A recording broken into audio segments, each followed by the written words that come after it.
About 6 months ago, we had a psychologist come here to the church to do some training with our volunteers who offer respite care. I don't actually remember a lot of what she did in that training, except for one story she told that really stuck with me. She was fresh out of graduate school with her shiny new PhD, and she had a specialty in trauma. And in Southern California, there's always a disaster. It's an earthquake or a flood or a fire.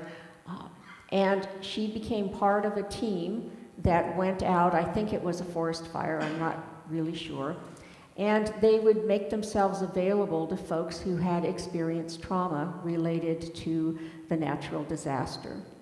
And she said people would come in and they would see them sitting there, and then they would see the group of Buddhist monks across the hall, and they'd say, "I want to talk to one of them."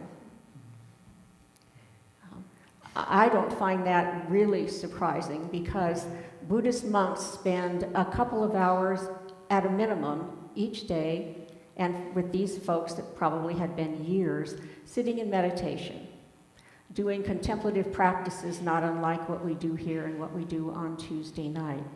And as any of you folks who have meditated for a long period of time, it doesn't take very long before we are confronted with ourselves, with the darkness in us, with the unresolved grief, with the repressed anger, with the fear, with the judgment about the parts of us that we're not particularly happy with. We like to avoid that stuff, but if we choose to turn into that and to walk through that, we become accustomed to our own darkness, and much of it, by the way, fades away. But we are able to sit comfortably and in a non-judgmental way with the flaws in us, with our humanity, if you will. And I believe people can sense that in someone. I think it's what they sensed in those monks. You know, they're really calm and grounded and compassionate. I feel like I can sit with them, and just sitting with them, I'm going to feel better. So, how do we practice turning into our own darkness? Certainly, silent meditation is one way to do that. For me, it was the most powerful way.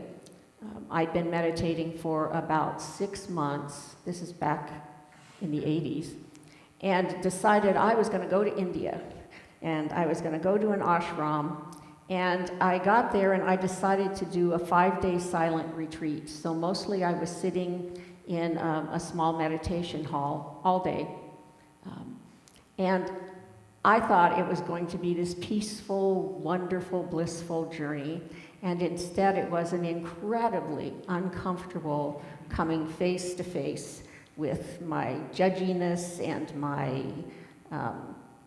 lack of compassion and sympathy and all those dark things that I found it very easy to turn away from. Well, there was nowhere to go. And so I began to have to walk through them. Now, there are other practices that help as well. Virtually any of the contemplative practices are pretty darn good that way. What we do at this service and the Tuesday service, for instance, can get us there. For my money, I say silent meditation.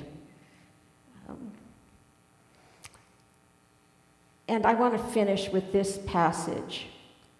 We can only truly listen without judgment when we no longer judge ourselves or those around us.